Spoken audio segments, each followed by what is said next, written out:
Welcome in to the latest episode of that SEC podcast. I'm your host, Michael Breton. I go by SEC Mike on Twitter. And man, we got a great show lined up for you folks. We've got Kelley Ford, first time on the show, does college football schedule, ratings, and rankings there for kfordratings.com. This is, it's not often that we have an interview that goes so thoroughly on all 14 SEC teams. But Kelley, he's the man. Really appreciated this conversation, a long one. So it's going to be the whole show talking SEC football. Again, I think you guys are really going to appreciate this. I keep trying to find unique insights into the SEC, and Kelley, who's associate commissioner of the Horizon League, he's put in a lot of research and effort into his model and everything like that. We kind of teased it last week. And again, this was just a fabulous conversation that I think you guys are really going to appreciate it. So let's kick it over to my man, Kelley Ford. All right, we're pleased to be joined for the first time by Kelley Ford, a guy I just found a couple weeks ago, does outstanding work at K Ford Rankings, and he's a host of We Hate Your Team podcast. I can't tell you, Kelley, how many fans think I hate their team. And he's an assistant commissioner of the Horizon League. I mean, this is one of the most accomplished people we've ever had on the show. So, Kelley, I cannot thank you enough. Thank you so much for joining me. Yeah, Mike, no, I appreciate it. It's a pleasure to be on. Thanks for having me. Everyone thinks I hate their team too. That's the reason that my buddy Zach and I started the podcast, and we wanted to name it something funny. We hate your team, because when you work in predictive analytics like I do, everyone seems to think that you hate their team, whether you do or you don't. That's the feeling. So we thought we'd just roll with it, have a little fun. I do want to just say too, Mike, one clarification to find me on Twitter, K Ford Ratings, not K Ford Rankings. Sorry. And we're going to get into difference between ratings and rankings, because it might seem like that's not a big deal, but I promise as you start to have those different debates with folks, whether you're talking about ratings or rankings, can make a big difference. So absolutely. Okay, and in the show notes, like I always do, you can find a link to Kelley's Twitter, K Ford Ratings. Sorry, I screwed that up. But can you give us a little background just before we get rolling on the SEC, just why you went about doing this stuff? I mean, I'm relatively new to the analytics, but for years I've been having people on, and I just love the unique perspective, because to me, it's you guys are digging deep into the data, and you're just sharing what the data's telling you. And to me, that's kind of the most unbiased way we can view college football. Doesn't mean it's going to be right every time, certainly, but I think it is very, very valuable information that maybe a lot of these fans don't have at the current time. Yeah, no, absolutely. So kind of like you, I mean, at my core, Mike, I'm just a massive college football fan. I do have a knack for numbers, and growing up, big fan of Bill Connolly, who produces the SP Plus ratings, and then also Brian Fremeau, who has his FEI numbers. So after a while of watching those guys and seeing all the things that they put into it, I thought, I should try to create my own predictive power rating. So that's what I did. I really have two primary areas of interest and specialization within college football. So as we've talked about, I am the creator of the K Ford ratings, which are my power ratings. And then I use those ratings to generate resume rankings, which I call my most deserving rankings. So again, like we just talked about a little earlier, ratings and rankings, two very different concepts, but both are extremely useful when describing college football teams. And I have a lot of fun talking about both. So got into it just because I was interested, joined Twitter, and have gotten to know some folks through that space as well. And it's been a fun last couple of years, and I'm looking forward to kind of keeping it going here into 2022 and beyond. Well, Kelley, the first thing that really caught my attention from your work, again, really outstanding stuff, your realistic expectations for 2022. And I mean, you broke this down, not just the SEC, you did all of college football. So, this is not SEC bias or anything like that. This is just what your model says. And if I'm interpreting this data correctly, maybe you can correct me if I'm wrong here. But of course, you got Georgia and Alabama at the top. And based on your metrics here, I mean, 10 wins looks to be a lock for those two teams, but only 72% for Georgia to reach 11, and 33% chance to get that 12th win. Can you kind of explain these your model and these numbers a little bit more for me? Yeah, absolutely. So you captured it accurately. I'll say first. So these realistic expectations for 2022 that I put out, as you referenced, for the SEC and really for all of FBS college football, these are the result of my preliminary K Ford ratings, the power ratings for this upcoming 2022 year. So they're not finalized by any means, but have a good start on them here this summer, and we'll work to finalize them as we get closer to the season in August. But yeah, that's exactly what it is. So by using my power ratings, I'm able to then assign win probabilities for every single game on every single FBS team's schedule. And then for games of FBS versus FCS teams, since I don't produce FCS power ratings, I assume a 100% win probability for those games for the FBS team. We know that's not actually the case. So when Alabama plays an FCS team, it's pretty close to 100%. When Kansas plays an FCS team, it may not be as close to 100%, but I make that assumption for my realistic expectations and expected win totals for the year. So that's kind of how it's built. But then to your point, yes, that graphic that you showed on the show last week and that I put out on Twitter for Georgia, there's a 33% chance that the Bulldogs will go undefeated through the regular season per my preliminary numbers. And then going down from there, there's a there's a 72% that they'll win at least 11 games, a 93% chance that they'll win at least 10. So you could say, all right, Kelley, I see a 68% chance that Alabama wins at least 11 games. So you're saying, there's a 29% chance that they'll win all 12 games. So you're saying there's a 71% chance that they're going to lose a game. That is what my numbers say. Now, if we actually go to their schedule and go down the list of opponents, Alabama's favored in every single game. They're actually favored by more than 2 touchdowns in every game. Looking at it right now, the closest game that I have Alabama projected to be in is actually in week 2 when they go to Texas. I've got Alabama as a 80% chance to win that game. They're favored by about 15 points in my model.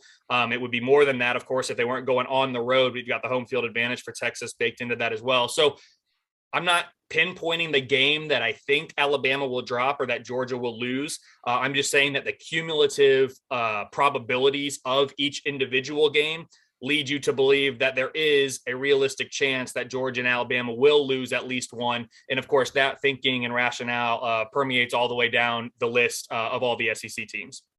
Now, if there's one game on Georgia's schedule that they could possibly trip up based on your analytics. Now, you got to remember, Kelley, I'm the idiot that went on Paul Feinbaum and said South Carolina's going to pull that upset. So I would imagine your metrics do not have South Carolina winning that football game. But if there is, I try to give hope to the rest of the conference here. Who's most likely, per your model, to knock off the Bulldogs? Yeah, absolutely. That's a bold prediction, I'll say. My numbers give South Carolina about a 9% chance to win. So you're telling me there's a chance. Okay. That's exactly right. Yeah, my numbers have it about 19.5 points is my projected spread for that game, Georgia being favored. So if we're looking at the team or teams that are most likely to get that win against Georgia, it's going to be one that I know some folks took some issue with the list that I put out. I've actually got Kentucky as the most likely team to beat Georgia. Again, I'm not saying that I think that's going to happen, but my numbers give Georgia only, and I say that kind of in quotes, only an 81% chance to win on the road at Kentucky. Other games in the 80% that Georgia has an expected win probability, 82% at Mississippi State, 88% home to Tennessee, 87% neutral down there in Jacksonville against Florida, 88% at home against Auburn, and then 87% to open the season in that neutral site game. If you want to call it neutral site, I mean, I am from a classification standpoint. I do expect there's going to be quite a few Georgia fans in the building, but when Georgia takes on Oregon and Dan Lanning, which will make it all the more interesting, 87% win probability there for Georgia. So they've got about 5 or 6 games in the 80s, but again, that's saying 4 out of 5 times Georgia's expected to win that game. They're going to be heavy favorites in just about every game they play this year, according to my numbers.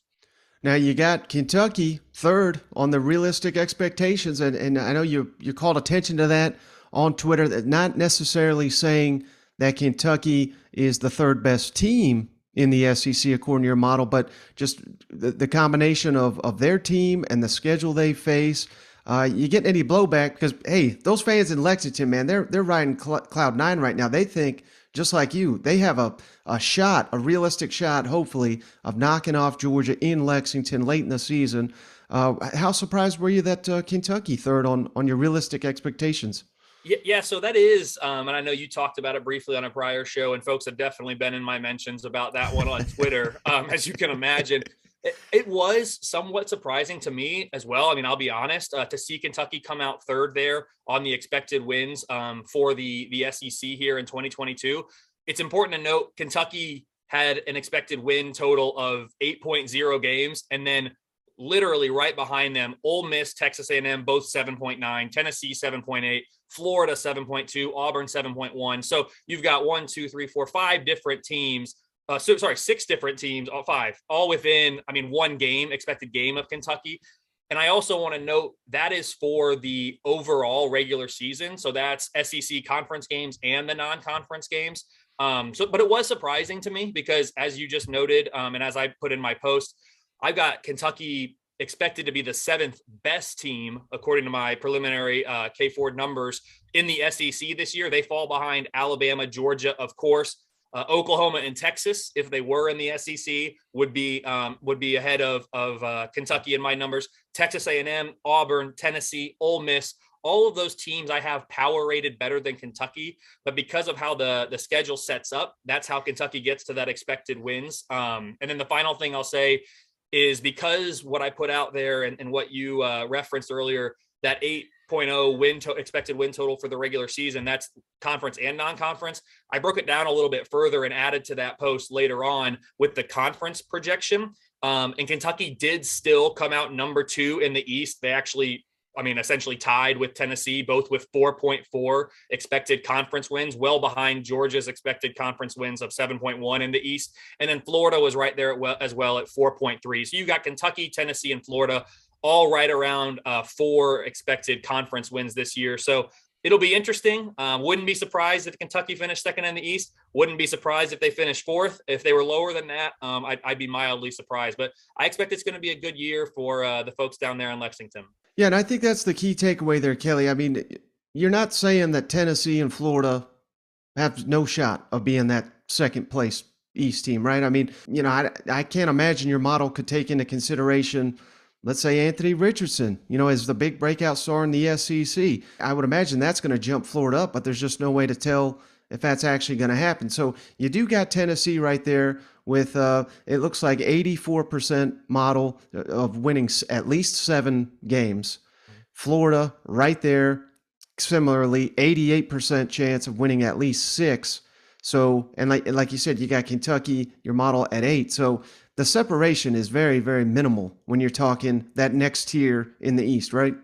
Yeah, absolutely. I mean, if I look at the schedule too for these teams, so I'll go down Kentucky's schedule in particular against those teams that we just mentioned. I mean, I've got it expected to be, my numbers expect Kentucky to lose at Florida, 46% win probability. So it's a toss up, but my numbers would have Florida favored by about 1.5 at home. And then the game at Tennessee, again, 40% win probability for Kentucky. I got Tennessee favored by about 3.5 points right now. Again, Tennessee being at home in that game. So we're talking about toss-ups here, games that are decided by a field goal or less, or projected to be decided by a field goal or less. And then you mentioned Richardson, other breakout players that can pop up throughout the season. I try to account for that the best I can in the preseason with returning production. But yeah, if a player ends up having a breakout year and performs much better than he has in previous seasons, that's not necessarily going to be accounted for. So teams can always surprise me, both good and bad, I'll say. But typically, my numbers do have a decent gauge on the overall strength of an individual team coming into the season. So yeah, in the East, I think absolutely it's going to be Georgia's to lose. And then as you go over to the West, or as you come down below them, Kentucky, Tennessee, Florida, all right there in that mix. And I saw this, Kelley. I don't know if you did. Hopefully you got your mute down there from Columbia, South Carolina, because my word, 5.9 projected win total, but you're giving them 85%, your model says, of winning at least 5, 60% of winning 6 games.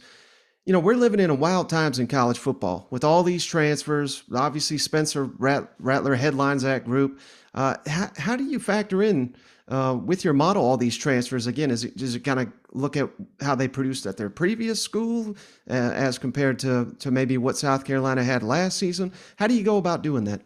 Yeah, absolutely. And just real quick on South Carolina, definitely got some engagement from that South Carolina fan base. So much so that, and I'm looking at it here, Mark Ryan, who's an assistant program director down there on radio in South Carolina, has reached out. I'll be doing a radio hit in South Carolina at some point later this week to talk a little bit more about the Gamecocks. So that'll be really exciting. But they definitely have an expectation, I guess, of winning 8 games down there. It sounds like my numbers give that about an 11% chance of happening. So I'm a bit more skeptical on South Carolina than maybe their fans are. But as you alluded to, I think a lot of that excitement's coming around Spencer Rattler and some of the other transfers that they have coming in. So I try to account for that the best I can with the transfer portal being so much. It's so much more common to have usage of the transfer portal now, and rosters are being built a little bit differently in 2022 than they were even 3 or 4 years ago. So this age of the transformation portal and NIL, it's still pretty new, and my model's still trying to kind of calibrate and really land on the best way to account for these players, these student athletes that are going from one school to another. But I look at the production that they had at their previous school, and then I apply that to their landing spot at their new institution, and then I really try to, the best I can, approximate any differences in competition level. So for someone like Spencer Rattler, who's coming from a Power 5 conference, a Power 5 school at Oklahoma to South Carolina, maybe we don't need to make quite as much as an adjustment as we would as somebody who's making a transfer from either a G5 program or an FCS program up to a Power 5 level. So there's definitely a little bit of art involved in this science of the predictive power ratings. To be honest with you, I'm much more comfortable in the science part than the art, but in order to get it as accurate as we can, we need to be incorporating everything, which includes these transfers. So for the first time this year too, incorporating the transfer recruiting rankings. So the transfer portal rankings that 24/7 Sports does such a great job of keeping tabs on. I've included that in my recruiting rankings for my preseason numbers this year. So trying to figure out what's the right weight between your traditional recruiting rankings of student athletes coming out of high school or JUCO, and then your transfer rankings for players going from one school to another for the upcoming year. It's definitely proving challenging, but keep me on my toes and always trying to get better at it. Well, then you down the list here, you also got Missouri 5.5, 7 average wins, but hey, I think their fans would be fired up to hear you got a 56% chance of them winning 6 games, getting to a bowl game. Once again, would be big for that group. But what about Missouri's non-conference? Is that factoring into there? Because it's not like they got any juggernauts in the non-conference, but I certainly see some toss-up games there that I think they really need to win these non-conference games if they want to go bowling this next season. Yeah, absolutely. I would agree because as I look at it here, I've got Missouri at about 2.6 expected conference wins.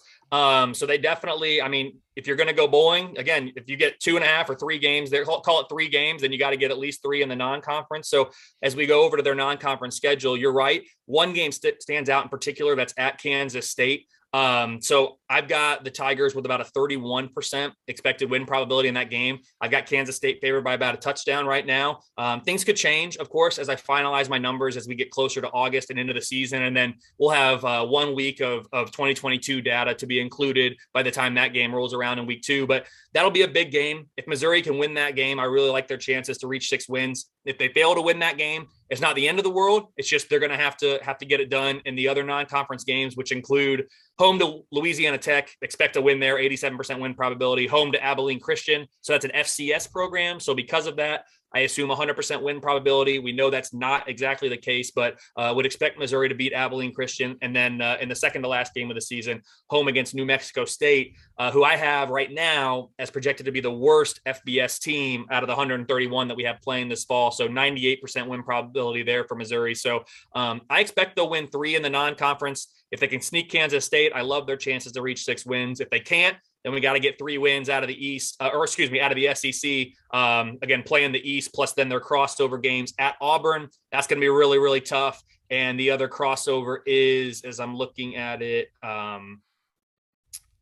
Maybe that's it. That's just Arkansas, home against Arkansas. There you go. So again, a really tough game that Missouri is going to have there to end the year. And man, Vanderbilt, I feel bad for him, but hell, your model's got 46% chance of them winning three. I mean, that would be a step in the right direction. It sounds like they need to schedule the Lobos down here in Nashville. Yeah, Vanderbilt. God love them. They're definitely, according to my numbers, the worst Power Five team here coming into the year, even significantly worse than Kansas. And when you say it like that, it really puts it in perspective. Yeah, I mean, I'll say it like this. Vanderbilt, they start the year at Hawaii. I've got that as a 50-50 game. I mean, when you're an SEC team and you're going to Hawaii and it's 50-50, I think that tells you really everything you need to know about the state of your program. But yeah, between that and then Elon, again, I'm assuming 100% win probability, which probably isn't quite accurate, but would expect Vanderbilt to win that game. Wake Forest is going to be a really tough one. At Northern Illinois, I'm going to have the Huskies favored in that one against the Commodores. And then once you get into conference play, not pretty. The best chance that I give Vanderbilt to pick up a conference win, 15% when they host South Carolina in the second half of the season. I've got the Gamecocks favored by about 15 right now when they travel to Nashville. So not looking good for Vanderbilt, but they might be able to sneak out a win or two in conference play, and hope all the best for the Commodores there. Yeah, no doubt. All right, we're jumping back to the SEC West. This is pretty fascinating, Kelley. You got Ole Miss and A&M with, as you mentioned, 7.9 average wins, realistic expectations. Is that more of a factor of, Ole Miss catches Kentucky and Vanderbilt as, their opposite opponents, whereas A&M's getting Florida, they got to play Miami. I mean, the schedule, I would assume most people think A&M's a better roster right now, but it looks like Ole Miss's path may be a little bit better. Is that the same as what your model suggests? Yeah, that's absolutely right there, Mike. So in terms of the predictive expectations of these teams, Texas A&M, we're looking at a top 10 quality level football team, whereas Ole Miss, top 20. So still a really, really good football team, but Texas A&M definitely expected to be better this year. And then you hit it. It's just the schedule. Really, really tough schedule for Texas A&M. Not that Ole Miss has an easy schedule. You can't have an easy schedule in the SEC West, of course, but Texas A&M's really got a tough schedule. If we look at just the conference portion of the season, I do have Texas A&M expected to win 4.4 conference games, Ole Miss 4.2. So that's second and third best, respectively, in the West, behind Alabama, way out there at 7.1. But yeah, I would say Texas A&M expected to be a better team, tougher schedule though, which is why as you get to as you alluded to, expected wins, they're both sitting there at about 7.9 this season. Now this one, I mean, I almost fell out my chair, Kelley. Auburn, 7.1. Everybody's down on the Tigers except for Kelley Ford ratings. And I also saw you put out Auburn literally has the toughest path in the country to go 12-0. So can you kind of help me understand why it's the toughest path, yet according to your model, it looks like Auburn may have a better season than many are expecting? Yeah, so Auburn's an interesting team, right? I've got them as a top 15 team, predictively speaking, coming into the year. Now, my numbers don't necessarily account for all the off-season drama that they had around Brian Harsin and all the other things that were going on down there at Auburn. So while my model doesn't necessarily see those things, take that for what it is.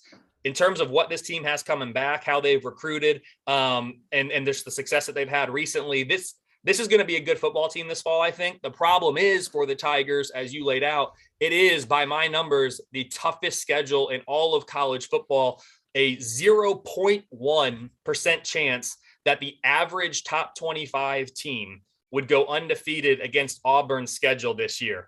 I mean, it's ridiculously hard. So Auburn has the toughest schedule when you look at it through the prism of how hard is it to win all 12 of your regular season games?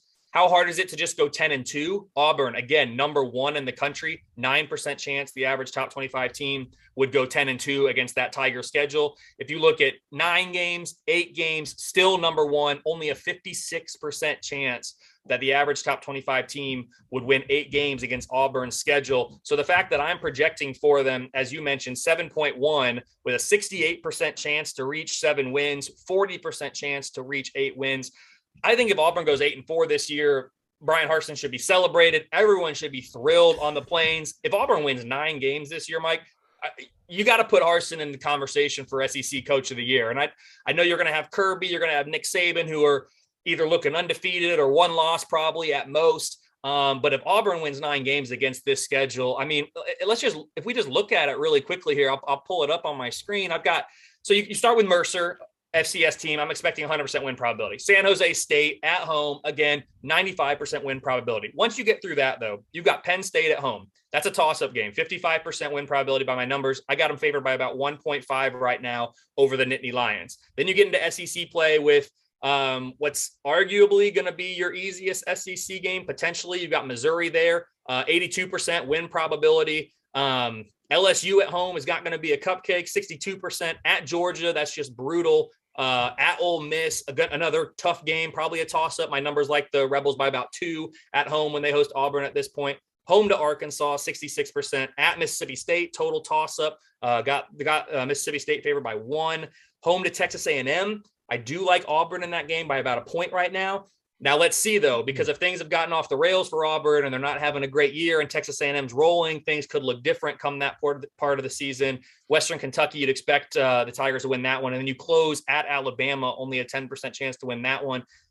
Auburn's got to go to Georgia and to Alabama. I mean, that's not many teams have to do that this year. And those that do, it's ridiculous. It's tough, but that's just the life of being an Auburn Tiger fan. I saw Brian Fremeau put something out and I retweeted it today.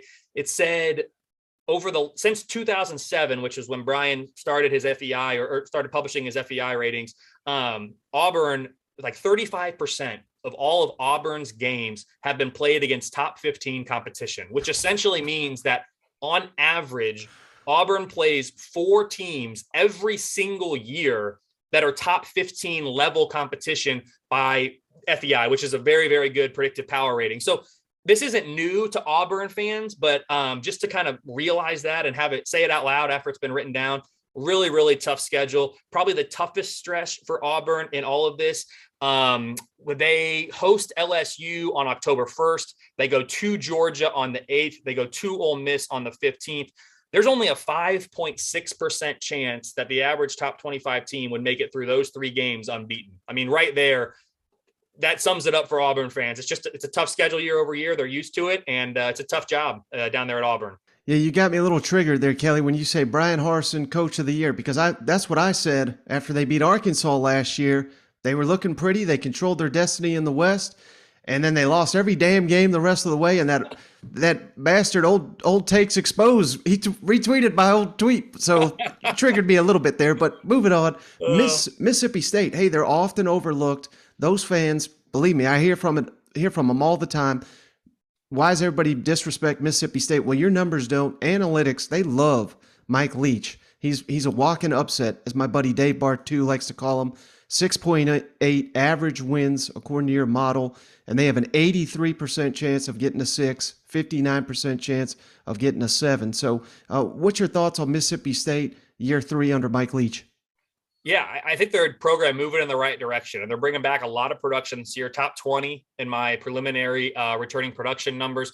Bill Connolly is the best at returning production with SP Plus. I study his work. I study what he goes into his numbers. I have my own tweak on returning production. So don't use the exact same weights that he uses, but it's pretty similar. He's also got Mississippi State way up there in returning production. So there's reasons to be optimistic about Mississippi State this year. They are bringing a lot back. I've got them, as I look at my preseason numbers, I've got them as a top 25 team, which in any other conference, you could get really, really excited about. In the SEC, that puts you about middle of the table, maybe even the bottom half of the table in the SEC. So that's just how tough it is to win in the SEC, to play in the SEC, especially in the SEC West. But yeah, there's a lot coming back for this team. I expect them to be really good. They've got, again, a really tough schedule. I mentioned Auburn's toughest 3-game stretch. Mississippi State actually has 3 of the toughest 8 3-game stretches in all of college football. And there is some overlap on these, but if you look at any individual 3-game stretch, they've got 3 in the top 8. At Alabama, then they have a bye. Home to Auburn, home to Georgia, 2.2% chance the average top 25 team goes undefeated in those games. Then you look at Kentucky, at Alabama, Auburn, 4.6% chance the average top 25 team goes undefeated. Then you've got Arkansas, at Kentucky, at Alabama, 5.1%. it's just a brutal schedule, as you could say, for any team in the SEC West. But I do expect them to have some success this year, maybe pull an upset or two under Mike Leach, as we talked about. I've got Mississippi State with a 3.1 expected win total in the conference. So they're clearly the bottom team in the SEC West. And again, they're a top 25 team overall. So it's tough sledding over there in the West, but Mississippi State, I think it's a program on the rise. Now, you referenced Bill Connolly's returning production rankings. I believe Mississippi State leads the SEC. Do they lead it in your evaluation as well? Let me check real quick here. Yes, they do. They are the top team in the SEC in my numbers of returning production, which, again, that's not the end all be all, because if you don't have a great team last year and you bring them all back, that's not something to get too excited about. Mississippi State, pretty good team last year, bringing a lot of it back. That is something to get excited about. And then you look at teams like Georgia, who loses a lot off of last year's team. So, which was a phenomenal team, obviously the national champions, one of the best teams in my database going back to the beginning of college football in terms of power ratings. They lost a lot, so their returning production numbers don't look very good. But I'm not suggesting that Georgia's going to drop off or anything. They've got supplemented really well with recruiting, and it's just next man up there. But yes, Mississippi State, to answer your question, number one in the SEC in terms of my returning production calculation, which bodes well for a team that was pretty decent last year. And like I said, moving in the right direction, I'd say. Now LSU, that's a tough team to predict because so much roster turnover. They bring in an elite coach, but your realistic expectations, 6.7 wins for them LSU Tigers. And Kelley, you tweeted also something I wanted to ask you is interesting. LSU, the toughest road to 6 wins and bowl eligibility. Can you explain that for me? Yeah, absolutely. So I was referencing earlier how Auburn has the toughest schedule in the entire country to win 12 games, 10 games, 8 games. Well, the only threshold that I ran the numbers on that Auburn did not end up number one in the toughest schedule was this 6 wins, this bowl eligibility threshold, and that's LSU. So as you look at LSU's schedule, there is a 94% chance that the average top 25 team would win 6 games, at least 6 games against LSU's schedule. So to put it the other way, there is a 6% chance, which doesn't sound like a lot, but in the world of these kind of probabilities, that's pretty significant. A 6% chance that the average top 25 team. So, I mean, if I go to my average top 25 teams right now, you're talking about teams like Utah, Wisconsin, Auburn, Miami, Tennessee. So really good teams. There's a 6% chance that those teams, given LSU's schedule, would fail to reach bowl eligibility this year. I mean, that just goes to show you there's a lot of really hard games on LSU's schedule. My numbers do not account for coaching changes. We talked about that with Harsin. Now, that wasn't a coaching change. Obviously he's still there, but there was the rumor that he might be gone. LSU, of course, brings in Brian Kelley. I think Brian Kelly's a really good coach. I think he took Notre Dame to places that the Notre Dame fan base should be extremely excited about where they were. I know they didn't win a national championship. I know they didn't win a college football playoff game, but he played for a national championship in the BCS era. He made 2 more playoffs in the college football playoff era. Brian Kelley did wonderful things at Notre Dame. I expect he'll be able to do similar things and achieve similar success down at LSU. I'm just not sure it's going to be here in year 1 because of just where that program is right now. And then the schedule that they face this year, which, as we talked about, the most difficult in the entire country with regard to winning at least 6 games. Now, last team here in the West, Arkansas, 6.5 average wins. You got them a 90% chance of winning 5 games, 74% chance of winning 6. I bet you've been hearing it from them Hogs, Kelley. Explain yourself on this one. Yeah, Arkansas is interesting, right? I mean, Sam Pittman there is just a great. I love Josh Pate. On Late Kick Josh, I watch his show twice a week, every week. Listen to the podcast. He's a huge fan of Arkansas. Sam Pittman. He always talks about the culture fit, and Sam Pittman's made for Arkansas. Arkansas is made for Sam Pittman, and I agree with him. I think Arkansas is going to be a really good team this year. I've got them, as we look at it here, I've got them as a top 30 team. But again, similarly to when we're talking about Mississippi State, top 25 team, a top 30 team in the SEC is below average. So I've got Arkansas right now as the 11th best team, projected to be the 11th best team in the SEC. So it's not that I don't think Arkansas is going to be good. I do. It's just, again, they've got a really tough schedule. When you're playing Cincinnati in the non-conference, now Cincinnati is not going to be as good this year as they were last year, but they're still the best group of 5 team out there, according to my numbers coming into this year. Then you've got Missouri State. You expect them to win that game. At BYU, that's not going to be an easy game. I got that actually right now as a 50-50 toss-up, going out to Provo and playing BYU.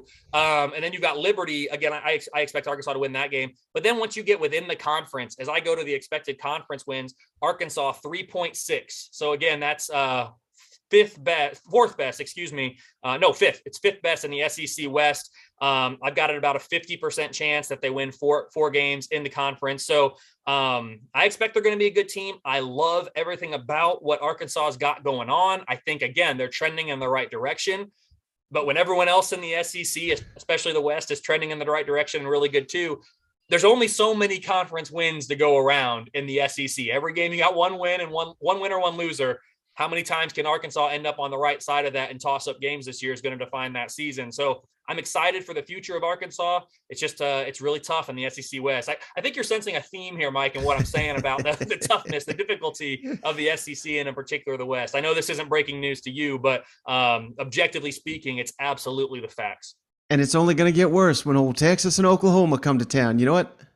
Goodness gracious. And I know that they're talking down there about not doing divisions, which is absolutely the right move, in my opinion. They've got the 2 different models about pods, whether it's the 3+6 or the 1+7. But yeah, throw in 2 more blue blood programs with great history, tradition. Oklahoma's been on fire for the last decade. I know Texas hasn't quite been up to the standard that they want to be, but they continue to recruit at a high level. They got Sark in there now, changing the culture, I think. Yeah, you throw Oklahoma and Texas in there, it's already a gauntlet. It's going to be something we've never seen before when they get there. And Mike, I do have to say, so I'm from Indianapolis. I live in the Midwest. I'm from the Midwest, been here my whole life.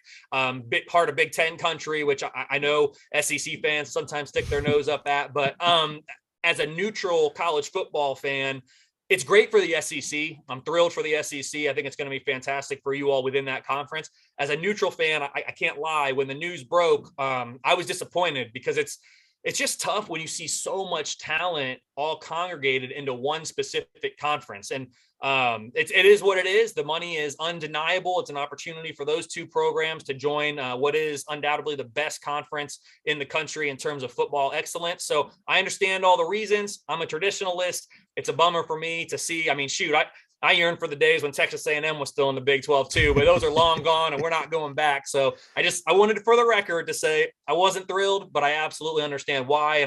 And I think that the SEC moving forward, it's just going to be ridiculously tough for anybody to do great down there because they're going to be such great teams. Yeah, I actually agree with you, Kelley, but hey, this is an SEC show, so it's good for my business. So, hey, it is what it is. But hey, last thing real quick, you hammered home the point. It's tough as hell in this conference. It's always going to be that way. But when they do away with divisions and they, Arkansas, Mississippi State, Ole Miss, they get to play more teams in the East. Is that going to make it easier, do you think? Because it's going to kind of balance it out for everybody. What's your thoughts on that? Absolutely. I mean, you hit the nail on their head there, Mike. Teams that will benefit the most from deconstructing the divisions, from going away from divisions, are the teams that are traditionally in the bottom half of the SEC West.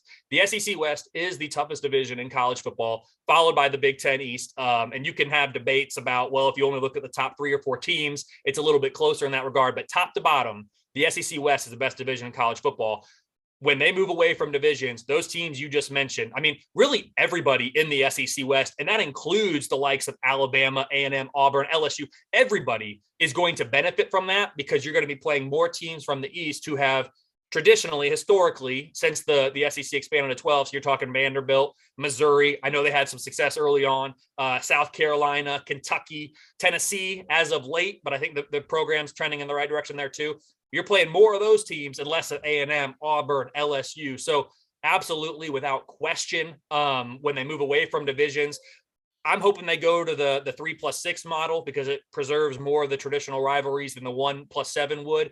But that's just me personally. When they move away from it, everybody in the SEC West, especially those teams that finish in the bottom on an annual basis, are going to benefit the most. All right, Kelley, I've taken up enough of your time. I truly appreciate just this outstanding insight, unique insight that you can get at K Ford Ratings, www.kfordratings.com. Don't forget to check out the podcast, We Hate Your Team podcast. Kelley Ford, Assistant Commissioner of the Horizon League. Thank you so much. I really do appreciate your time. Thanks, Mike. This has been awesome. Really enjoyed it and appreciate you. So looking forward to seeing how it all plays out this year in the SEC. All right, so just want to say thanks again, Kelley, for joining the show. Really appreciated that long conversation. I hope you guys enjoyed it as much as I did. And again, anytime I can bring you quality insight into the SEC, unique insight. As you can tell, I love talking to these analytics guys because they're a hell of a lot smarter than me, and they've got insights into the game that just above my pay grade, so to speak. So again, cannot thank Kelley enough for joining the show. Gonna have to have him back at some point. And don't forget, on the next 2 episodes, my buddy Steven Lazen, we're set to sit down for an in-person, in-studio SEC Athlon Sports preview show. 2 shows here, back-to-back days on Wednesday and Thursday. So it's going to be a great week on the show. Go back if you missed it. Monday show, Shane and I breaking down our SEC breakout players. But that is going to do it for this episode of the show. And as always, if you made it this far, if you wouldn't mind just going that step further, giving us that 5-star written review on the Apple Podcast app, or give us a 5 stars on Spotify. You can do that now if you're not an Apple user. And don't forget to subscribe to the YouTube channel. All our content goes up on YouTube in a video format. All those things really do help the show grow. But that's going to do it for this episode of the show. We'll catch you on the next one.